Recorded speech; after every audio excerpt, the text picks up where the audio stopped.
कुंदन सिंह, देखिए तारीख एक और मिल गई है और अन्नदाता की अपनी प्लानिंग है जिसकी तस्वीर आप लगातार दिखा रहे हैं। अब मेरा सवाल यहां पर यह है कि मैं कृषि मंत्री नरेंद्र सिंह तोमर को सुन रही थी। उन्होंने कहा कि जो बातचीत चल रही थी उसमें सकारात्मकता थी और बात बन सकती थी, लेकिन आखिरी वक्त में अन्नदाता अड़ गए अपनी बात को लेकर, इसीलिए समाधान नहीं निकला है।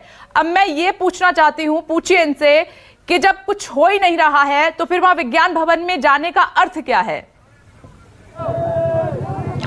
बिल्कुल सिंधु बॉर्डर के किसान जो कि बारिश की वजह से कार्यक्रम की शुरुआत भले न की हो, लेकिन रिचार्ज बहुत है और हम सीधे उन्हीं से जाने और समझने की कोशिश करेंगे कि मुझे बताइए कि कल कृषि मंत्री ने कहा कि बातचीत अच्छे माहौल में चली थी, किसान अड़ गए, जिद पे अड़ गए। तो आखिर जब जिद पे अड़ जाते तो इस तरह के बैठकों का कोई मतलब आप समझते हैं? हाँ जी, बिल्कुल समझते हैं। मैं कृषि मंत्री नरेंद्र तोमर जी को कहना चाहता हूं, सर आप हमारी वोटों से बनके उस पार्लियामेंट मेंबर बनके आप गए हैं और 303 पार्लियामेंट मेंबरों में से एक आपको कृषि मंत्री का पद दिया गया है।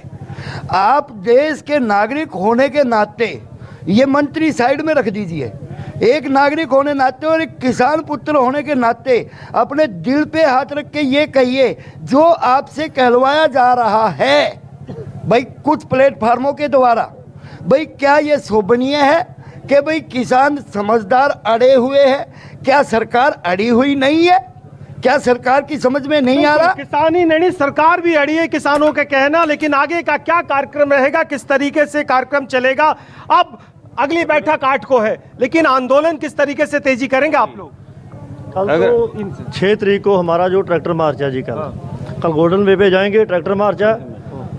हम सोचते हैं जो सरकार है एक नुरा कुश्ती खेल रही है जी, वो उसकी जो नीति है वो स्पष्ट नहीं है, वो चाहती नहीं है कि मसले का हल हो, क्योंकि उसके पीछे जो एजेंडा चल रहा है, जिस तरह का चल रहा है, वो किसानों को अड़िग बोल रही है। भाई हम तो अपना घर बार छोड़ के, अपना परिवार छोड़ के, खेत खलियान छोड़ के यहाँ सड़कों पर बैठे हैं। मतलब सरकार अडिग नहीं, सरकार अडिग है, किसान अडिग नहीं है। डिले कर रही है सरकार, है ना, जो ये सारे मूवमेंट को लमका डिले कर रही है।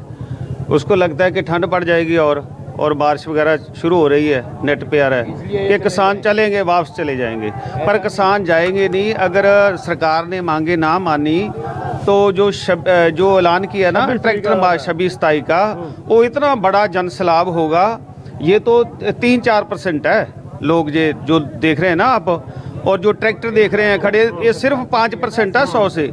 और अगर ना मांगे माने गए, ये कानून ना रद्द किए गए, लेकिन कुंदन एक सवाल ये भी पूछेगा कि सरकार बहुत उम्मीद से भरी हुई है, सकारात्मक माहौल है दोनों तरफ से, इतना बड़ा अगली जो वार्ता होगी उससे कह रही है कि माहौल बहुत सकारात्मक है, बहुत सकारात्मक है, और किस तरीके से बात आगे बढ़ेगी? हाँ जी, हमें भी जैसे किसान भाई सरकार के अंदरूनी सूत्र होते हैं, ऐसे किसान आंदोलन के सूत्रों से भी हमें यह पता चल रहा है कि सरकार ये एक प्लेटफार्म तैयार करने की कोशिश कर रही है, अपने एजेंडे को, मतलब एक इस आंदोलन को भड़काने के लिए अपने एलिमेंट्स घुसा रही है। बाकी ये शांति प्रिय आंदोलन है और जन आंदोलन है। ये अब किसान आंदोलन नहीं है, ये मजदूर का आंदोलन है, ये छोटे मध्यम व्यापारी का आंदोलन है, ये हर जन जागरण का आंदोलन है, ये रोटी का आंदोलन है।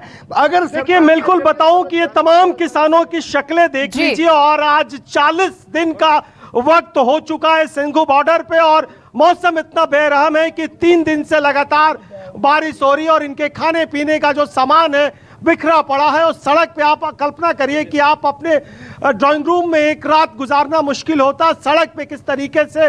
और ये किसानों का जो बैकग्राउंड है, फैमिली बैकग्राउंड, ऐसा नहीं है कि बहुत ही हम्बल बैकग्राउंड से आते हैं, बावजूद इसके अपनी मांगों को लेके खड़े हैं और इनका